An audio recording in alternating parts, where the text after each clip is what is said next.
SRK news కు స్వాగతం.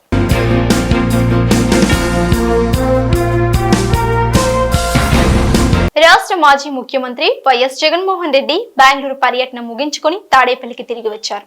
ఈ మేరకు పార్టీ నాయకులు, కార్యకర్తలు, అభిమానులు గన్నవరం విమానాశ్రయానికి భారీ ఎత్తున తరలివచ్చి తమ అభిమాన నాయకుడికి ఘనంగా స్వాగతం పలికారు. తెలుగుదేశం పార్టీ జాతీయ ప్రధాన కార్యదర్శి మంత్రి నారా లోకేష్ నిర్వహిస్తున్న ప్రజా దర్బార్ కార్యక్రమానికి ఫిర్యాదులు పోటెత్తుతున్నాయి. ప్రజలు తెల్లవారుతుండగానే తమ సమస్యలను చేతిలో పట్టుకుని లోకేష్ కోసం క్యూ కడుతున్నారు. మంగళవారం జరిగిన కార్యక్రమంలో ప్రజల నుండి ఫిర్యాదులు స్వీకరించి వారి సమస్యల పరిష్కారానికి లోకేష్ భరోసా ఇచ్చారు. ప్రతిపాడు నియోజకవర్గ అభివృద్ధి కోసం లక్ష్యాలను నిర్దేశించుకొని ముందుకు వెళుతున్నామని నియోజకవర్గ ఎమ్మెల్యే బూర్ల రామాంజనేయులు పేర్కొన్నారు. గుంటూరు సాయిబాబా రోడ్లోని క్యాంపు కార్యాలయంలో మంగళవారం ఏర్పాటు చేసిన మీడియా సమావేశంలో రామాంజనేయులు మాట్లాడారు. ఖరీఫ్ సీజన్ ప్రారంభం కానున్న నేపథ్యంలో గుంటూరు ఛానల్లో 1,73,00,000తో గుర్రపు డెక్క తొలగింపు పనులు చేపట్టబోతున్నామని చెప్పారు. నియోజకవర్గంలో జరిగే ఏ అభివృద్ధి పనులలోనైనా నాణ్యత ప్రమాణాలు పాటించాలని, లేని పక్షంలో టెండర్లు రద్దు చేస్తామని హెచ్చరించారు.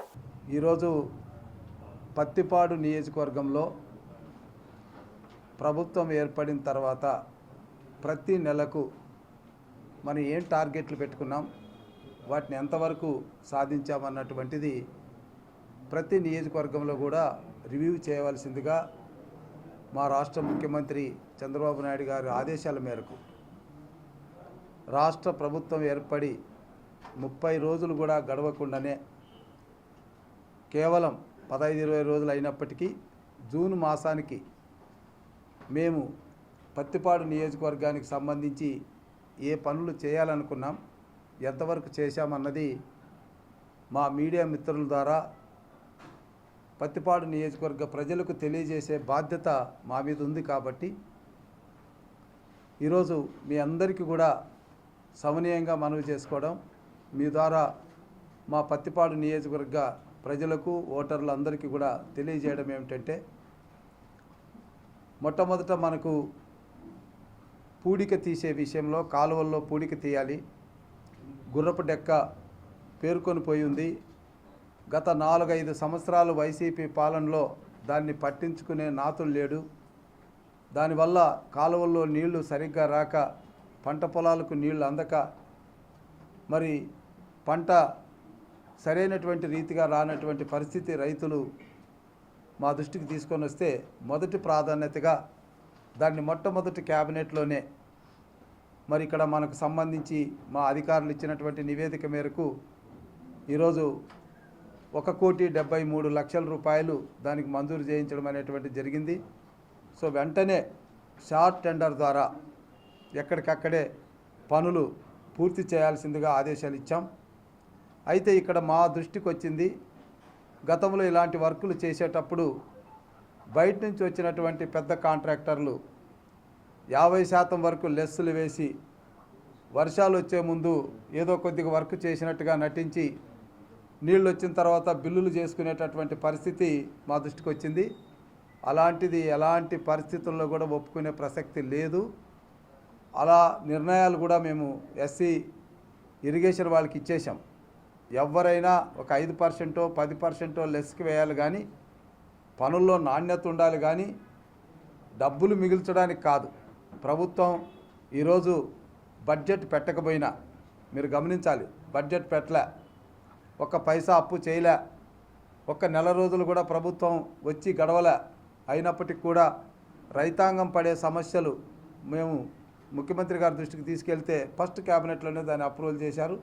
కాబట్టి ఈ విషయం మీద మా అధికారులు, ముఖ్యంగా మా రైతు సోదరులు, అక్కడ వాటర్ యూజర్స్ అసోసియేషన్స్ లేకపోయినా, రైతు సంఘాలు లేకపోయినా, ఇప్పటికీ రైతులంతా కూడా ఒక మాట మీద ఉండి పనుల్లో నాణ్యతను పాటించాలి. ఎవరైనా టెండర్లో, షార్ట్ టెండర్లో ఏది మరీ పూర్తిగా 30-40% లెస్కేస్తే అటువంటివి మా దృష్టికి తీసుకొని వస్తే వాటిని క్యాన్సిల్ చేయించడం అనేటువంటిది కూడా జరుగుతుంది. ఇక రెండవది రోడ్లు పరిస్థితి అధ్వానంగా ఉంది. 5 సంవత్సరాలుగా మనం ఫేస్ చేశాం. సో వాటికి మనం ఎన్నిసార్లు విజ్ఞప్తులు ఇచ్చినా వైసీపీ ప్రభుత్వం వాటి జోలికి వెళ్ళలేదు. కాబట్టి అలాంటి దుస్థితి నుంచి కొంతలో కొంత కాపాడాలనేటువంటి ఉద్దేశంతో యాక్చువల్గా మనకు ఏఎంసీ నిధుల నుంచి మరి ప్రత్యేకమైనటువంటి పథకాల ద్వారా కూడా మా అధికారులు ప్రాజెక్ట్ రిపోర్ట్లు తయారు చేసి వాటికి టెండర్లు పిలిచి కొన్ని చోట్లయితే వర్క్ ఆర్డర్లు కూడా ఇచ్చారు. కానీ చేసినటువంటి పనులకు కనీసం బిల్లులు ఇవ్వలేనటువంటి దుస్థితిలో వైసీపీ ప్రభుత్వం ఉండడం వల్ల ఆ పనులు ఆపేసి కాంట్రాక్టులు వెళ్ళిపోయారు. అందుకోసమే మేము ముఖ్యమంత్రి గారి దృష్టికి తీసుకెళ్ళింది. ఇప్పుడు అది 200-300 కోట్లతో రోడ్లు వేయడం మనం చేద్దాం.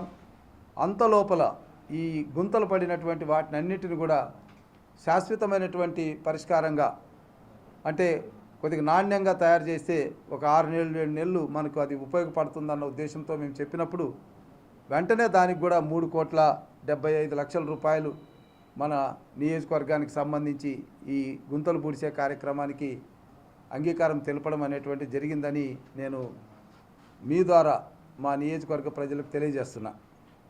ఇకపోతే రైతాంగంతో కూడుకున్నటువంటి పత్తిపాడు నియోజకవర్గం రైతులు చిరకాలంగా కోరుతున్నటువంటిది గుంటూరు ఛానల్ పొడిగింపు. మరి ఆ గుంటూరు ఛానల్ పొడిగింపుకు కూడా మనీ ఏదైతే ల్యాండ్ అక్విజిషన్కి కలెక్టర్సు డిఎన్ నోటీస్ ఇచ్చారు.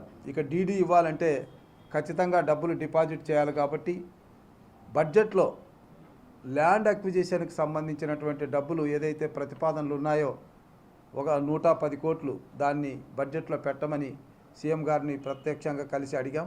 తప్పకుండా ఫైనాన్షియల్ సంబంధించినటువంటి లోటుపాట్లు చూసుకొని గుంటూరు ఛానల్ ప్రాధాన్యతను దృష్టిలో పెట్టుకొని చేస్తామని చెప్పారు.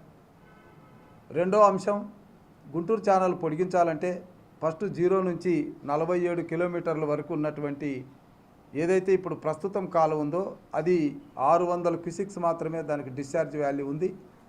మరి దీన్ని పర్చూరు వరకు పొడిగించాలి. 47 కిలోమీటర్లు ఉన్నటువంటి గుంటూరు ఛానల్ని 74 కిలోమీటర్లకు పొడిగించాలంటే ఇంకా 30 కిలోమీటర్లు మనం పొడిగించాలంటే ఈ డిశ్చార్జ్ని పెంచాలి. కాబట్టి 750 క్యూసెక్స్ డిశ్చార్జ్ పెంచాలంటే 0 నుంచి 47 కిలోమీటర్ల వరకు ఉన్నటువంటి కాలువను వెడల్పు చేయడం, కాస్త లోతు చేయడం, దాన్ని స్ట్రెంథనింగ్ చేయడం అవసరం. కాబట్టి ఆ మోడర్నైజేషన్కి కూడా కావాల్సిన 376 కోట్లకు ప్రతిపాదనలు ఇవ్వడం జరిగింది. అది కూడా ఆల్రెడీ శాంక్షన్ ప్రాజెక్టే కాబట్టి దానికి కూడా ఈ బడ్జెట్లో నిధులు పెట్టమనేసి మేము అడిగాం. తప్పకుండా పరిశీలన చేసి వాటికి సహకరిస్తానని ముఖ్యమంత్రి గారు చెప్పారు. గుంటూరు ప్రభుత్వాసుపత్రిలో అభివృద్ధి పనులు శరవేగంగా జరుగుతున్నాయని సూపరింటెండెంట్ డాక్టర్ కిరణ్ కుమార్ అన్నారు. మంగళవారం ఆసుపత్రిలో జరిగిన అభివృద్ధి పనులను కిరణ్ కుమార్ పరిశీలించారు. అదేవిధంగా ఆయుష్మాన్ భారత్ నమోదు ప్రక్రియ విధానాన్ని, విశ్రాంత ఉద్యోగుల కోసం ఏర్పాటు చేసిన ఈహెచ్ఎస్ ని ఆయన పరిశీలించారు. రోగులకి సౌకర్యవంతంగా ఉండటానికి 11 ఓపీ కేంద్రాలను ఏర్పాటు చేశామని చెప్పారు. గతంలో చాలా అస్తవ్యస్తంగా నాకు కనబడింది. టోటల్గా అయితే లోపల నెంబర్ 2 దగ్గర ఒక కుమ్ములాట, దెబ్బలాట, అసలు ఎలా ఉందంటే చిరంజీవి సినిమా ఫస్ట్ షోకి ఎలా ఉంటుందో అలా ఉండేది. సో ఎవరైనా చనిపోతారు ఆ తౌపిళ్ళు అని కూడా నేను చాలా భయం వేస్తూ ఉండేది.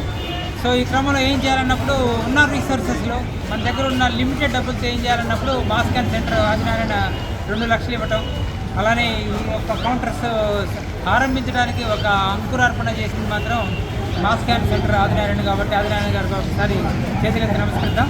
అలానే మేము కూడా వెంటనే మనకు కొద్దిగా ఈ రిపేర్ వర్క్స్ వాటికి కొంత డబ్బులు రావడం, అవి మనం ఎలా చేయాలనే ఉద్దేశంతో ఇక్కడ ఒక షెడ్ వేయాలనే ఆలోచన మాకు వచ్చింది. ఆ షెడ్ అయితే మాత్రం ఇప్పుడు ఒక రూప్ వచ్చింది. తర్వాత ఎక్స్టెన్షన్ కూడా మనం చేస్తున్నాం. ఇప్పుడు ఓపీ కౌంటర్లు అయితే 11 పెట్టాం. అలానే రాగల రోజుల్లో ఒక ల్యాబ్ కౌంటర్స్ కూడా ఒక 6-7 కౌంటర్స్ పెట్టడానికి కూడా ప్లాన్ చేస్తూ ఉన్నాం. అదేవిధంగా ఇక్కడ చూస్తే మనం 2 టీవీలు పెట్టాం. 3వ టీవీ కూడా పెట్టాల్సిన అవసరం ఉంది. ఈ వార్తలు ఇంతటితో సమాప్తం. నమస్కారం.